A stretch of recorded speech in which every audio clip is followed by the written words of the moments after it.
Let's see if you geniuses can solve this problem. You probably don't know more than a box of beans. Well, as a box of beans, I can tell you the answer is 12. Oh, by the way, these beans have spider webs in them. Get me to catch up. I'm taking over this class. Whoever can solve this problem will graduate. So let's see, you carry over 8 From 6 times 4y, then subtract the circumference. Add it to the square root of 9 times 5, divided by the cosine 18 squared, multiplied by pi r2 7 11 times. Wrong! math hurts. The classic exploding cigar gang, right?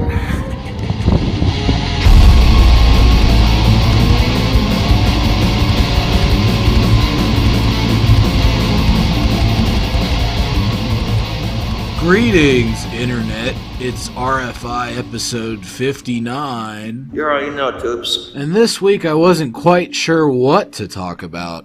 Originally, I thought I was going to do an episode on Goat Moon, but then I was like, nah.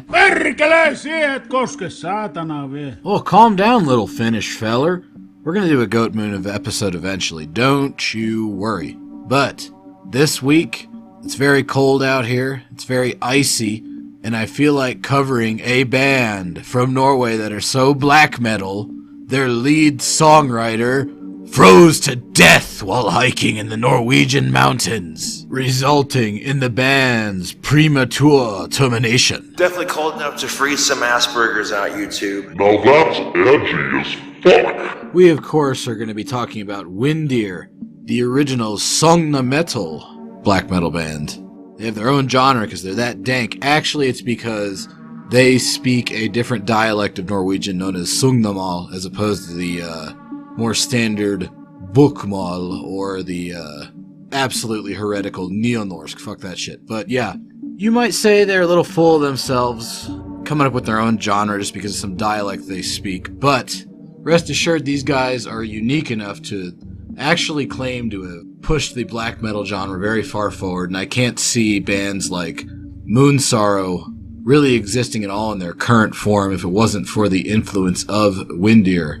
And as I'm a massive Moonsorrow fangirl, I have to tip my hat to these guys. Do you think that's funny? And indeed, there has already been a glorious amount of hat tipping on the part of the black metal scene, given that Valfar, the main songwriter behind this band, died tragically. Because there's a pretty cool tribute album that has like Finn Troll and Moonsorrow, and I want to say Thyrfing and all other different kinds of cool bands that were influenced by Windir, playing some dank Windir covers, you know how it is. But to start off with Windir, there was some guys in a band called Olcus Mole, who were just sort of generic symphonic black metal, sort of a third-rate Dimmu Borgir ripoff, but then this guy Valfar shows up out of nowhere, takes over the band, changes the name to Windir, or rather he had been writing his own music, and he just brings them all his songs and says, "Play this, motherfucker!" And they come out and do it. And I think, rather than spoil the amazing arc of the Windir discography, over the course of this review, I am just going to talk about one of the best Windir songs, and also one of the ones that really shows off why Windir are fucking cool. So, without any further ado, let's have a listen to the song Svartsemeden og Lundams Trollet, or something. I don't know. It's the fourth song on their second album, you fucking faggot. I got the floor, buddy. So that crazy noise you're hearing right now, that's Valfar's guitar playing. It's based around all kinds of crazy arpeggios. If you've seen live videos of him, he's going all over the fucking neck, doing all kinds of crazy shit. It's dank as fuck. And he combines it with actual black metal instead of just doing some power metal shit, like playing a sick lead over boring riffs. No! We have black metal and crazy leads working together in harmony, layered very well. For instance, that little layer that was fading in there. Later in the song, it gets expounded upon in this manner. So we're moving out of that lead section into something more traditionally black metal, with the stereotypical Burzum beat in the background where you really whack on the third drum beat of the measure, the snare drum. But he's doing like a weird jazzy thing with the drums too. The drums are cool on this album. I think Volfar did the drums on this one too. But as we descended into darkness, we must arise forward. And this is where you can hear how they influence black metal later on. The incorporation of this kind of clean vocal and the rising and falling action. And then fucking watch this. They bring those fucking leads back and oh my god, it's like black metal orgasm. Better than sex, really good. Holy shit. But yeah, that whole particular way of like really sparkling keyboards and contrasting shades of light and dark was a massive influence on Moon Sorrow. And in turn, Windir were building off of what bands like Enslaved had done earlier in the 90s. So far, this is really cool. That guitar playing, by the way, is completely unmatched. I haven't heard anything else like it, except in other songna metal bands from the same region in Norway that were either featuring Windir members or clearly influenced by them. Like, that's one of those completely inimitable guitar styles. You can't do it without sounding like a Windir clone. But yeah, later on in that song, it goes even further into darkness, but also kind of a weird folky thing. This is like folkish darkness that we are about to hear. It's a very bizarre kind of polka thing. Let's have a listen to that. So this part right here is what made me love Windir.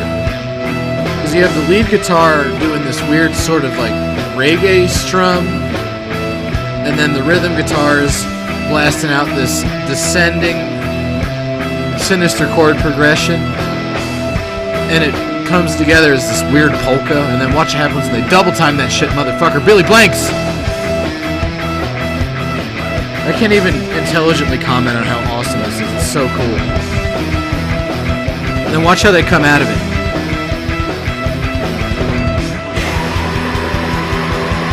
Yeah! But yeah. I don't know, if you didn't like that part, I don't know how else to break it down musically for you. That shit was fucking sick. If you don't like it, you're big gay. There's a lot of idiots per capita, man. Then later on in the song, we need to get out of that sort of stuff back into the original sort of uplifting feel. So it's all about rising, falling, and rising back up again. How are we going to do that? Let's find out. Oh man! That's that good shit right there. Throw some delay on that bitch. It's like your brain's fucking melting from how folkish and awesome it is. Blah. Doing like black metal, a gayhow face right now. Or heygow? How do you say that shit? With the tongue and the bell, Delphine? Whatever.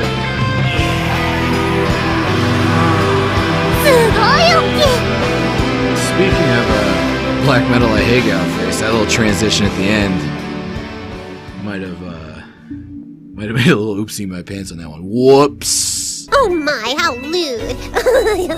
Windir are great. They're not just good, they are great because of the really inventive guitar playing, the way they move layers of sound around, the keyboards, the drums, everything about Windir is awesome. And then Volfar died, in a very black metal way to be sure, but it's still very sad. But we got 4 great albums out of it. After that, they band members went their separate ways, started up some other cool bands like Kor Skorpi and Vreed and Mistor, all of whom are worth a listen, though none of them really approach the majesty of Windir. They still do some cool stuff. But yeah, that's it for Windir. Go and check them out. They're great. I don't know what else to tell you. If like that song didn't convince you, then you probably shouldn't be listening to black metal, you fucking poser. Until next time. Bye-bye. I'm trying to conquer my eating disorder. I could have a 6-pack if I wanted, but I'm like, no.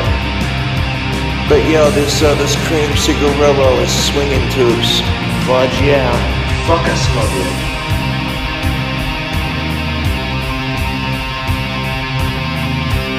Yeah.